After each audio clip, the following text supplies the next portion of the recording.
સુરતના કિમમાં ટ્રેન ઉથલાવવાના ષડયંત્રમાં જે વ્યક્તિએ પહેલા આ ઘટના જોઈ તે જ મોટો આરોપી નીકળ્યો। સુભાષ પોદાર તેનું નામ છે, તે પોતે રેલ કર્મી છે। પોલીસે સુભાષ પોદાર, મનીષ મિસ્ત્રી અને શુભમ જયસ્વાલની ધરપકડ કરી।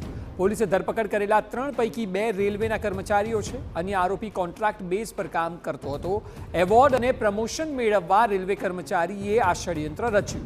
સુભાષ પોદારે પોતે જ કાઢ્યા હતા પેડલોક। 2 ફિશ પ્લેટ અને 71 પેડલોક ખોલી દેવામાં આવ્યા હતા। પેડલોક ખોલ્યા બાદ સુભાષ પોદારે જાતે જ રેલવે વિભાગને જાણ કરી હતી। તો આ વ્યક્તિએ પ્રમોશન લેવા અને એવોર્ડ લેવા માટે આ કાવતરું ઘડ્યું તેવા સમાચાર મળી રહ્યા છે। એટલે જે વ્યક્તિએ આની જાણકારી આપી હતી રેલવે વિભાગને, તે પોતે રેલવેનો કર્મચારી અને તે જ મુખ્ય આરોપી। તેણે જાતે જ પેડલોક ખોલી દીધા હતા। તેને એવું હતું કે આના બદલ તેને સન્માન મળશે, પ્રમોશન મળશે, બિરદાવશે સરકાર।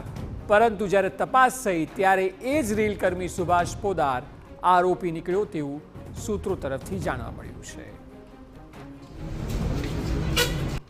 5 વાગ્યા પછીના અરસામાં જે કિમ અને કોસંબા વચ્ચેનું રેલવે ટ્રેક છે ત્યાં પોલ નંબર 292/28 થી લઈ અને 291/17 જેવા અંદાજે 1.5 કિલોમીટર જેટલા ટ્રેક ઉપર 71 જેટલી ARC પેડલોક અને જે ડાઉન ટ્રેક ઉપર ફિશ પ્લેટ કાઢી અને અપ ટ્રેક ઉપર મૂકી દેવાની ઘટના જે સામે આવેલ હતી।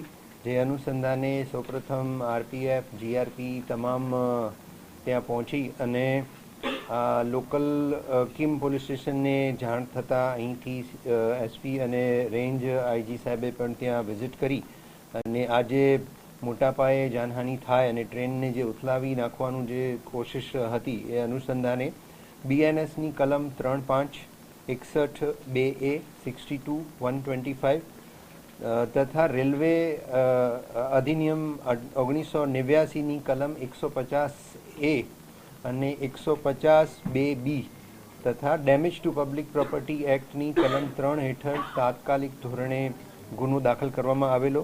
ગુનાની ગંભીરતાને સમજી અને આની તપાસ સ્પેશિયલ ઓપરેશન ગ્રુપના પોલીસ ઇન્સ્પેક્ટર સુરત ગ્રામ્યને સોંપી।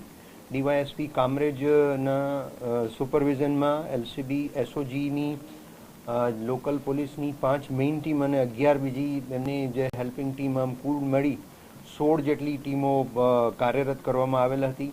આ ગુના કઈ રીતે બન્યો, કોણે અંજામ આપ્યો, આ તમામ વિગતો સાથે સમગ્ર જિલ્લાની પોલીસની એ જ દિવસે વિવિધ ટીમો વધુ પોલીસ અધિકારીઓ કર્મચારીઓ દ્વારા આસપાસનું જે વિસ્તાર છે અંદાજે 5 કિલોમીટર જેટલો વિસ્તાર એનું સર્ચ પણ કરવામાં આવેલ। NIA ની ટીમ, ગુજરાત ATSની ટીમ અને અન્ય એજન્સી એમના એંગલથી એ પણ તપાસમાં જોડાયેલ।